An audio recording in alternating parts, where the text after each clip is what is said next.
Donc voilà, aujourd'hui on se retrouve pour le réglage du poêle Tektro.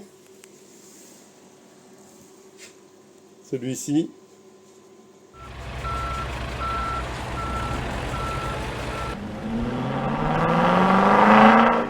Rappelez-vous, je l'avais pris pour la tiny house parce qu'il était vraiment adapté à ce que je voulais faire.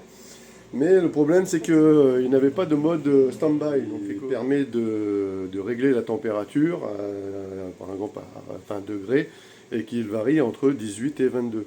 Donc j'ai enfin trouvé les réglages, donc je vais pouvoir le remettre dans la tiny. Et donc je vous montre comment il faut faire pour le régler. Ça marche pour celui-ci, pour les Tektro, mais ça marche aussi pour beaucoup d'autres, du moment qu'ils ont le même cadran. Donc le cadran c'est celui-ci. La procédure est assez simple, donc vous avez juste à la suivre, vous verrez, ça va tout seul. Donc là, vous appuyez une fois là-dessus, il va se marquer 7. Là, vous validez en appuyant sur la touche éteindre. Donc il se met sur UT1. Et donc là, vous appuyez jusqu'à UT4. Donc UT04. Là, vous appuyez sur la touche plus. Donc vous allez passer les 99, vous pouvez laisser votre doigt appuyé.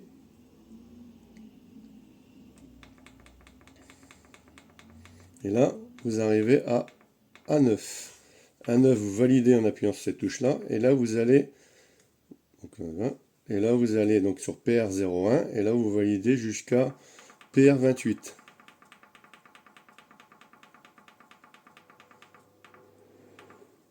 Donc là, PR28, il est sur...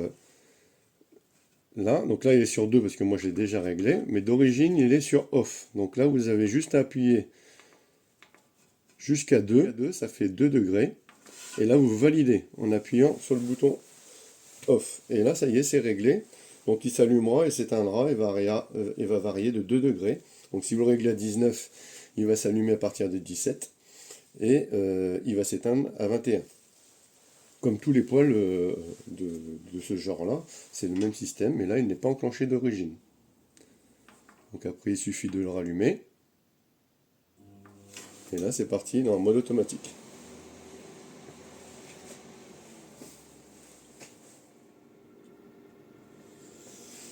Et donc ça fonctionne pour tous les poêles Tektro, ceux qui ont en fait ce cadran-là. Hein. Là vous aurez toujours les mêmes fonctions, c'est en fonction du cadran. Donc là il est en pleine chauffe. Donc là il fait 9 degrés. Moi je l'ai réglé à 7 degrés. Donc là il devrait s'éteindre au passage à 10. Donc voilà, on a atteint la température. Donc du coup là il s'arrête tout seul. Donc voilà, ce qui va être beaucoup plus pratique. Parce que sinon en fait c'était pas terrible de rester allumé toute la journée. Et il montait à des températures pas possibles. Il s'éteignait pas tant qu'on l'éteint pas. Donc c'était pas possible du tout à gérer. Que là au moins ça va aller tout seul. Donc voilà, cette petite vidéo est finie, donc j'espère qu'elle va vous aider. C'est vrai que c'est pas toujours simple des fois de trouver les réglages.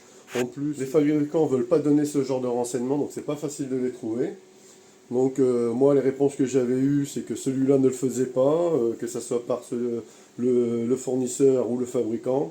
Donc il a fallu que je cherche un bon moment avant de trouver. Donc là, j'ai enfin trouvé. Je savais bien qu'on pouvait le faire, puisque c'est le même cadran que sur un autre que j'ai, et sur celui-là je pouvais le faire.